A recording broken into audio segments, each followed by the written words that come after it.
humbled I am to be here today. I saw Sonny said I was the former chairman of Silverbird. He didn't give me a chance to resign. He retired me on national television. But that's okay.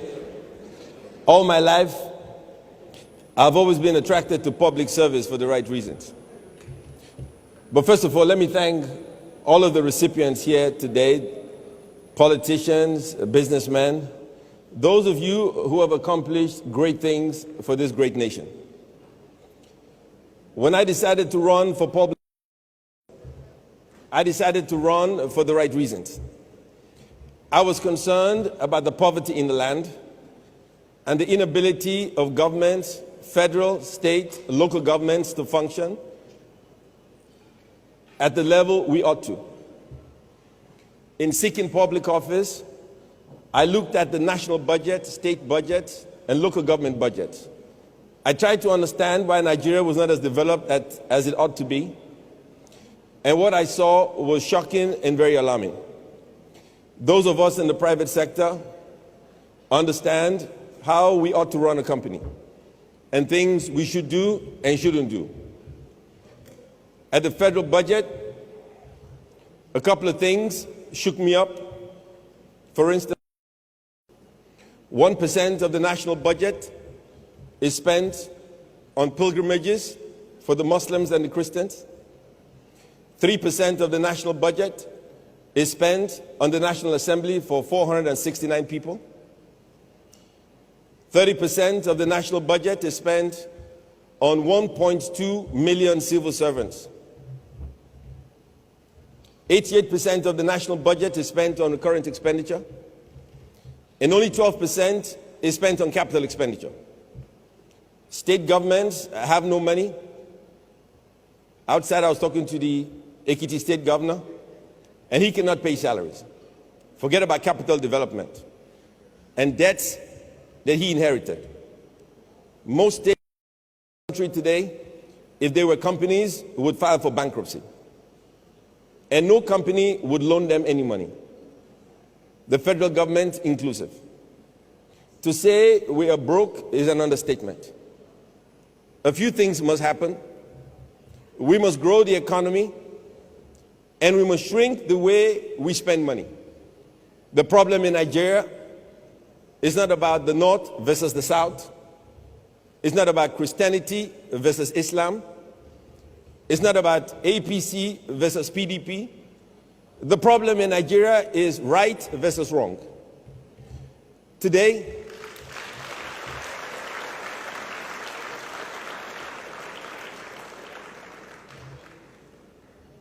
I was interviewed by Bloomberg magazine the other day, and they asked me the problems about the Northeast and the South-South. And I said to him, the issue with the Northeast is not about religion, and the issue about the South-South is not what you think it is. The issue is very simple. We have a small minority of people, the leadership of Nigeria, consuming all the resources of our nation and leaving the rest of us in abject poverty. That cannot work. We must learn to be humble. We must learn to conserve what we have. And we must learn to be kind enough for the rest of us to have enough food to eat, our children to go to school, healthcare facilities for everyone, education, jobs, infrastructural development for our people, and a population control policy. 170 million people. Most of us live on $2 a day. Not enough money to survive.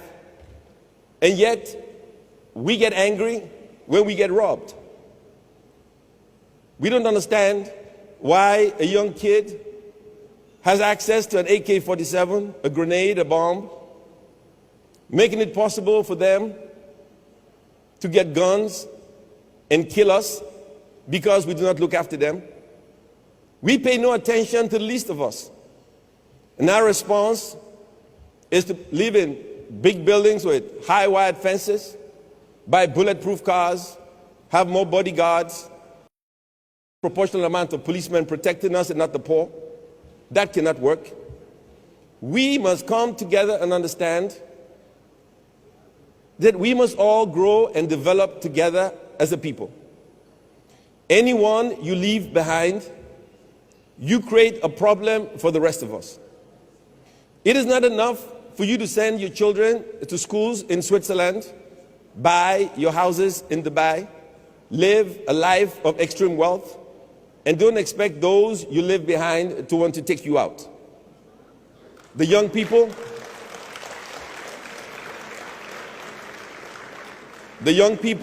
belong to what I call the MTV generation. If 5 presidents could not shut down Fela Nicolas Bokuti, you saw 100 million people. The world has changed. The people have changed. You think you're smart and you think your lifestyle is not being watched by those you govern. When you seek public office, you seek public office to lead by example.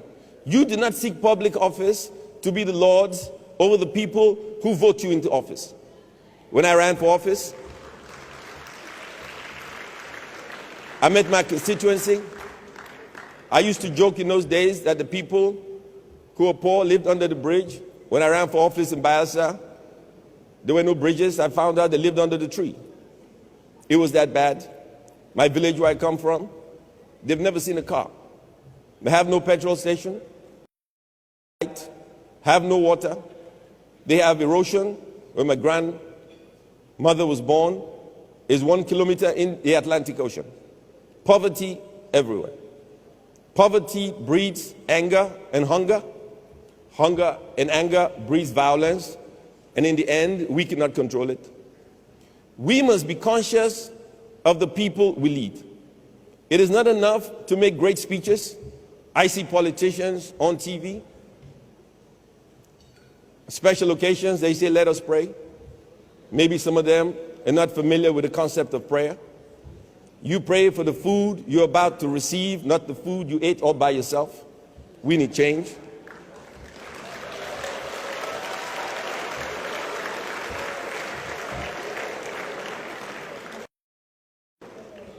The world has changed, and we must change.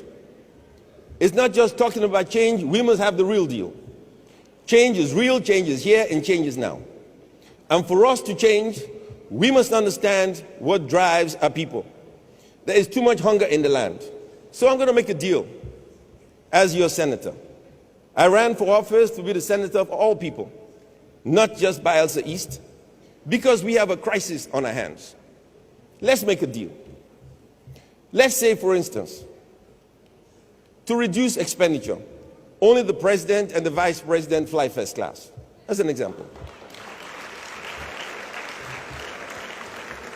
Let's say the National Assembly, governors, fly business class. Everybody else flies economy. Is that a deal? When you travel abroad, you don't stay in a $4,000 hotel paid for by taxes. I run a business. We employ 1,000 people.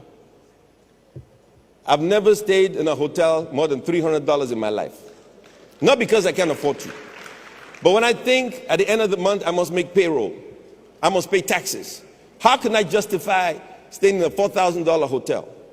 It doesn't make any sense. I have never flown first class in my life, ever. As a young man, I flew Nigeria Airways. Then I flew Virgin Nigeria. Now I fly Arik. And I do so on purpose. I have a choice, but I choose to fly my carrier to do. You cannot sit here and talk about nationalism and patriotism. And when the lights are turned off, you spend 1.5 million naira going to London. That could feed a whole family for a whole year. You drink a bottle of champagne. That could educate a child for 1 year. It makes no sense. The problem in Nigeria is the rich versus the poor. The crisis we have is a class warfare. And let me say this, and I've said it for 35 years. If we do not control our consumption behavior, we don't control it. These young kids, they may not be able to read and write, but they have access to the internet. They know how to make a bomb. They know how to make a grenade. They know where to find a gun. They know how to pull the trigger. When they get hungry and angry, you become the victim. You don't have enough money to hide or run. You will be caught and you will die. So, suffer for walls, enjoy for heaven. Christians go they yab, in spiritual heaviness. Muslims go they call Allahu Akbar. Suffer for walls. I used to be chairman of the Fella Foundation, so. But let me say this. Let me say this. The world has changed. We have not changed. When we go abroad, we go look for aid. We go to Congress, British Parliament. The man we speak to, my colleagues, they go to work by bus. They come to work by train, by taxi. When we go in there representing the federal government of Nigeria, we go in a private jet. We wear $1 million watch. Our women carry a $100,000 bag. And they look at us and they say, you represent the poor people. I see it on TV, poor people. It hunger.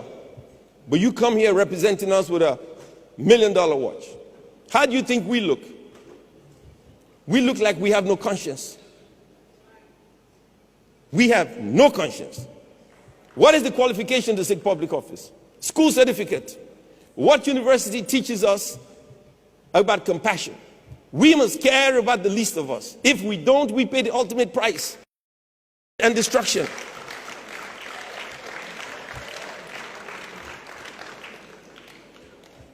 Mr. Gani Farami, you said to me, you listened to my speeches, and you will hold me accountable. I urge you to hold me accountable. When I go to the National Assembly, I will represent the least of us. I will raise my voice. I will speak about the issues. Damn the consequence. I will speak about the issues. We are a poor country. Nigeria is too poor for our leaders to act like multi-billionaires. And Nigeria is too rich for our people to be so poor.